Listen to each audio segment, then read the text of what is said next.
Hola, somos Betiana y Soledad de Solvemol Producciones. Queremos darles la bienvenida al podcast Pensando en Mujeres Luchadoras, último episodio de la primera temporada. Gracias a todas las que se sumaron a este nuevo pod y a las que nos siguen desde Pensando en Series, especialmente Cecilia y Carla, que nos mandaron mensajes re lindos. Les contamos que se viene la segunda temporada de Pensando en Series. Elegimos El tiempo de las moscas, una serie de Netflix basada en la novela de la escritora argentina Claudia Piñeiro, que se estrena hoy. Y hoy también sale nuestro primer episodio. Tiene datos de la autora, el libro, la producción de la serie, no se lo pierdan. Bueno, volviendo. En el episodio anterior analizamos la vida de Juana Zurduy en el contexto de las luchas en América. Aunque se logró la independencia, muchas de las condiciones sociales continuaron siendo desventajosas para casi toda la población. La participación de las mujeres en el proceso fue silenciada. En el episodio de hoy volvemos a Europa, en la misma época que vivió Mary Wollstonecraft, retomando el momento de la Revolución Francesa para hablar de una de sus protagonistas, Hoy charlamos sobre la vida de la revolucionaria francesa Olympe de Gouges. la mujer. Su nombre de nacimiento fue Marie Gouges, que ella cambiaría más tarde por el de Olympe de Gouges. Nació en 1748 en Montauban, Francia. Su madre fue Anne Olympe Musset, mientras que la identidad de su padre es ambigua.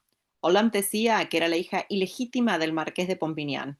Yo tenía derecho a la fortuna y a un nombre célebre. A los 17 años se casó con un hombre 30 años mayor que ella, con quien tuvo un hijo, Pierre Aubry. La diferencia de edad era frecuente en la época, porque aseguraba cierta posición económica. Enviudó joven, algo bueno tenía que tener la diferencia de edad, y no volvió a casarse. Olympe llamó al matrimonio una tumba de la confianza y del amor. No está claro si esperó a que el marido se muriera para trasladarse a París o lo abandonó antes, pero una vez instalada allí llevó una vida típicamente burguesa, frecuentando los salones literarios donde la élite intelectual se reunía para discutir sobre política, filosofía y arte. Sabemos que Olympe leyó, entre otros, a Garcilaso de la Vega, el escritor americano del que hablamos tanto, que denunció la explotación colonial.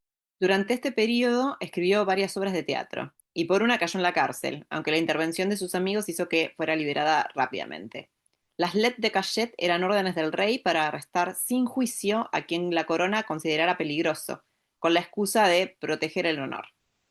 Empezó a firmar sus obras como Lamp, segundo nombre de su madre en realidad. También modificó el apellido, rechazando la ley patriarcal que estipula que las mujeres debemos llevar el apellido de nuestro padre o marido. En los episodios 2 y 5 de Pensando en Series estuvimos charlando un poquito más sobre esta costumbre.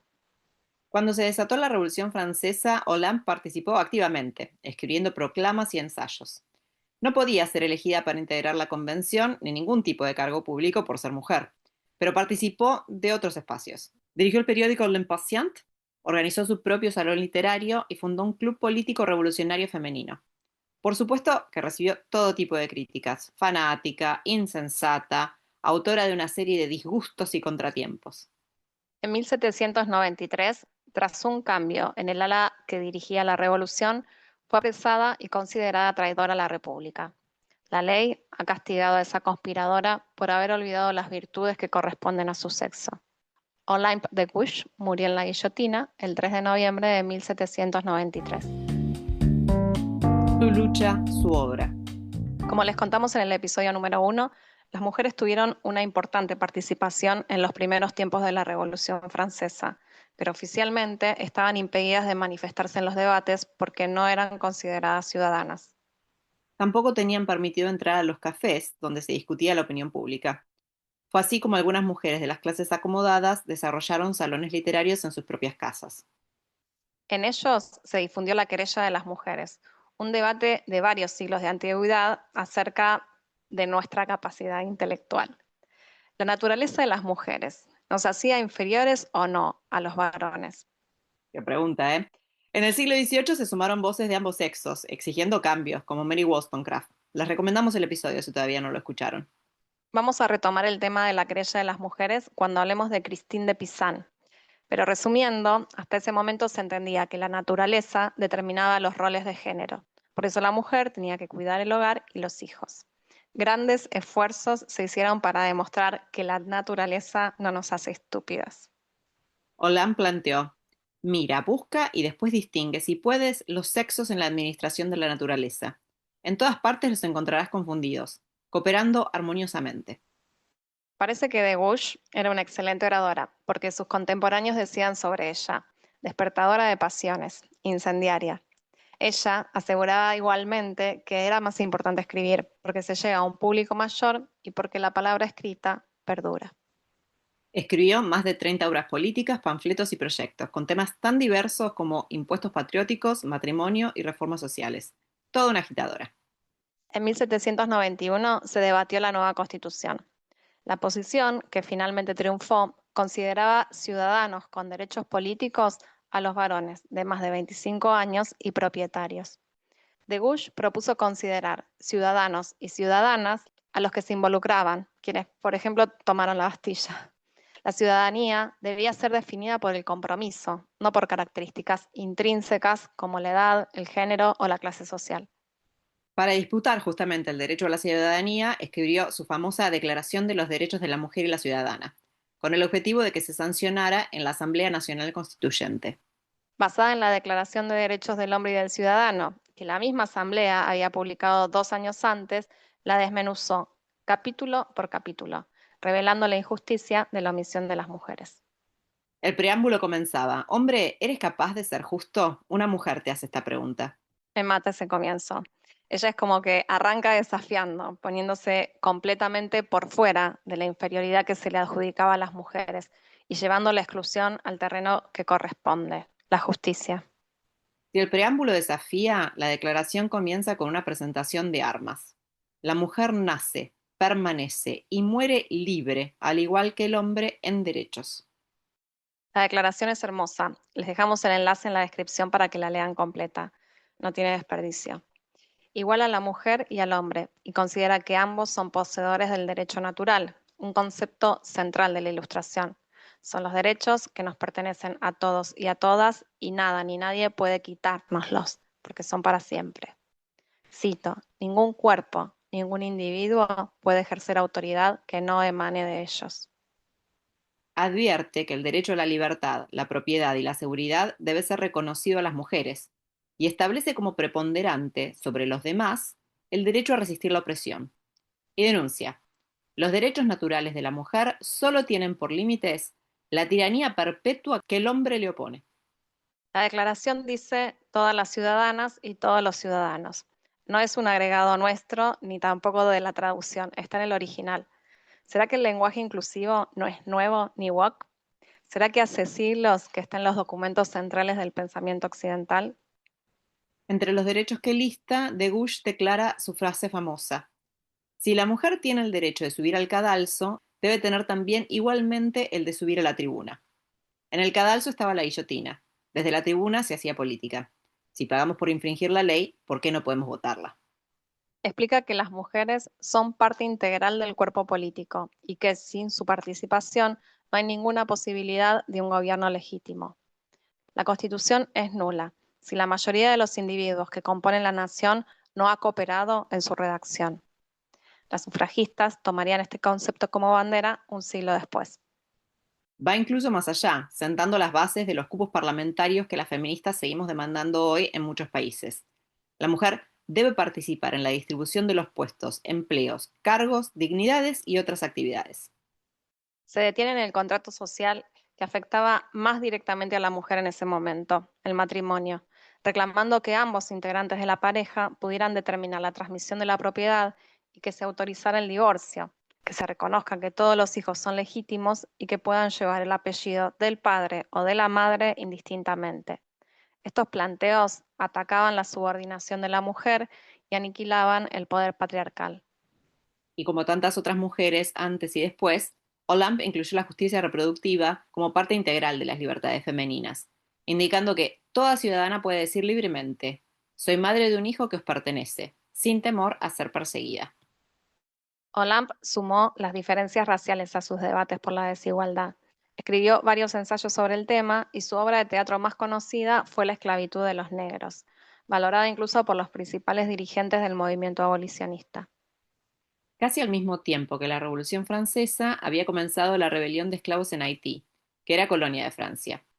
El gobierno francés la reprimió violentamente. No estaban dispuestos a aceptar que la libertad, igualdad y fraternidad que demandaban para sí mismos se extendiera a las colonias. Haití finalmente logró su independencia en 1804, a un precio muy caro. Tuvo que pagar reparaciones a Francia por haberle quitado el beneficio económico de su labor esclavizada. Vemos que tanto en el caso de las mujeres como en el de la esclavitud, los revolucionarios tenían una mirada sesgada por su propia condición de hombres blancos. En 1792, el ala de los jacobinos se hizo cargo del gobierno. Frente a la amenaza interior y exterior, instalaron el estado de excepción que habilitó una ola de miles de ejecuciones públicas con el fin de salvar la revolución. La República Jacobina atacó el papel político de las mujeres, acusándolas de indecentes por abandonar los piadosos cuidados de sus hogares, las cunas de sus hijos, para acudir a lugares públicos, a oír arengas en las galerías, a la tribuna del Senado.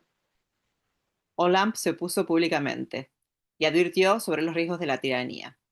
En junio de 1793 fue arrestada, acusada de escribir un folleto reclamando la votación de todas las personas para elegir la forma de gobierno. Finalmente, fue condenada a muerte por pretender ser hombre del Estado, renegando de su propio sexo. Está para preguntarse cómo podría haber hecho semejante cosa solo por reclamar que su sexo merecía mejor trato. Las compañeras. En el episodio 1 les contamos que las mujeres participaron en la Revolución Francesa como líderes ideológicos y organizativos, o reclamando pan y trabajo en las calles, presentes en la cultura, en los salones, en las reuniones políticas, en los clubes revolucionarios y expresándose en las asambleas. En las asambleas se registraban las peticiones en los cuadernos de quejas. Si bien datan del siglo XIV, durante 1789 incorporaron muchos registros femeninos que expresan sus propias reivindicaciones. Pedimos poseer empleo, para que tengamos medios de vivir en el infortunio y que la indigencia no fuerce a las más débiles a las calles. También se pedía acceso a la educación en escuelas gratuitas. Pedimos ser ilustradas, salir de la ignorancia, dar a nuestros hijos una educación acabada y razonable. Frente a las protestas por su exclusión de la vida política, los diputados hombres respondieron que ellos representaban a todos, hombres y mujeres. En un cuaderno de quejas, Madame Bebé respondió: estando demostrado con razón que un noble no puede representar a un plebeyo, las mujeres solo pueden estar representadas por otras mujeres. Esta reflexión sigue presente en la actualidad. Lo que distingue los cuadernos de quejas, de acuerdo a la filósofa argentina Alicia Puleo, es que expresaban los deseos de cambio compartidos por el colectivo de las mujeres, más que la voluntad particular de alguna mujer ilustrada capaz de superar los condicionamientos de su época. En los clubes patrióticos se desarrollaban reuniones para intercambiar opiniones e información. Se leían los diarios, se estudiaban las leyes y se juntaban fondos para quienes lo necesitaban. Hubo más de 50 en 30 ciudades, hasta que los prohibieron en 1793. Las mujeres más osadas escribían en revistas políticas, algunas publicadas por mujeres, como La Tribune des Femmes. A partir de 1793, esta forma de expresión se les prohibió específicamente a las mujeres. Otra forma de participación eran las tribunas de la Asamblea Nacional, abiertas al público, donde muchas veces estaban en superioridad numérica e influenciaban en los debates con gritos y aplausos. Nombramos muchas veces el año 1793, porque fue un año bisagra para la Revolución. Con la toma de la Bastilla, digamos que se juntaron dos corrientes, una más intelectual y otra producto de la crisis económica. Obviamente se produjo un cortocircuito. Una vez que el tercer estado disolvió los estados generales y convocó a una asamblea nacional, diferentes corrientes ideológicas pugnaron por liderar la revolución. En un primer momento el gobierno estuvo dominado por los girondinos, y a partir de 1793 por los jacobinos, que persiguieron y ejecutaron a cientos de hombres y mujeres girondinos por considerarlos tibios. Entre ellas estaba Olamp. Como en los episodios anteriores sobre las revoluciones americanas, vemos que hubo muchísima participación femenina colectiva. Entre tantos documentos, fue difícil ocultarlas a todas. De las que se conocen con nombre propio se encuentra la holandesa Etta Palm, conocida también como baronesa de Alders. Instalada como cortesana en París desde 1773, fundó el Club Sociedad Patriótica y de Beneficencia de las Amigas de la Verdad. el primer club político compuesto exclusivamente por mujeres en la historia de Francia. Debatió la justificación biológica para excluir a las mujeres, demostrando que el embarazo no nos incapacita, puesto que no se privaba a los hombres que tienen gota todos los inviernos y que se resfrían fácilmente de sus derechos políticos. Escribió un discurso titulado Sobre la injusticia de las leyes en favor de los hombres a costa de las mujeres, y presentó una petición a la Asamblea Nacional en la que solicitaba la admisión de mujeres a funciones civiles y militares, una educación igualitaria para las niñas y niños, el reconocimiento de la mayoría de la edad femenina a los 21 años y la promulgación de una ley de divorcio. La Asamblea lo tomó en consideración, pero no pasó de eso. Era consciente de que las organizaciones creadas eran el comienzo de algo más grande. Este es un primer golpe a los prejuicios que han envuelto nuestra existencia. Es un golpe violento contra el despotismo que ha resultado ser el más difícil de erradicar.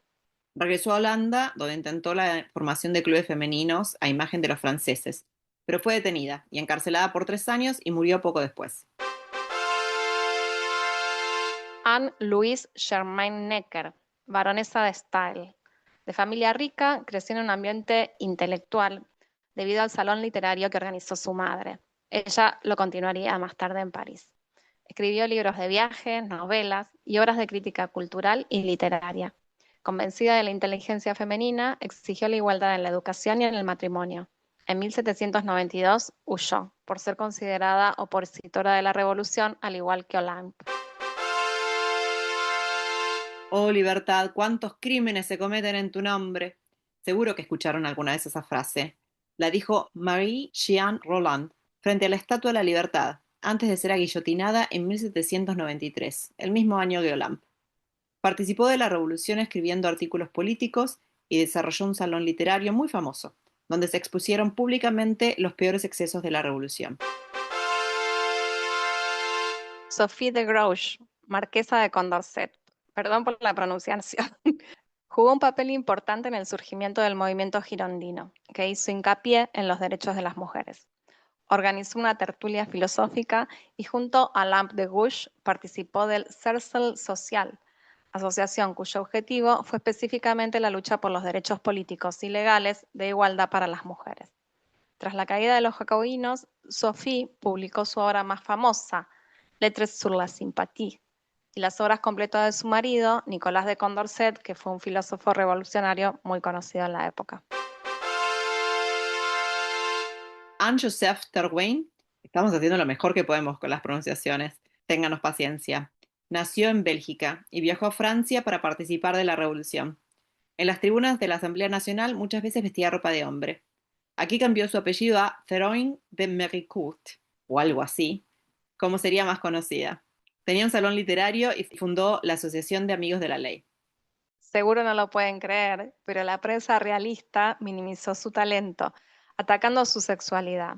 La presentaban como una libertina, que es una forma más suave de decir que la llamaban puta de los patriotas, así textual, rumoreando que se acostaba con todos los diputados del pueblo. Y nosotras preocupándonos por cómo decir su nombre. En 1793 fue atacada por un grupo de mujeres jacobinas que la desnudaron y la azotaron públicamente. Eso la afectó profundamente. Su conducta extraña, posteriormente a eso, se tildó de locura. Padecía de sífilis, que como no había antibióticos se trataba con mercurio, lo que tenía consecuencias neurológicas.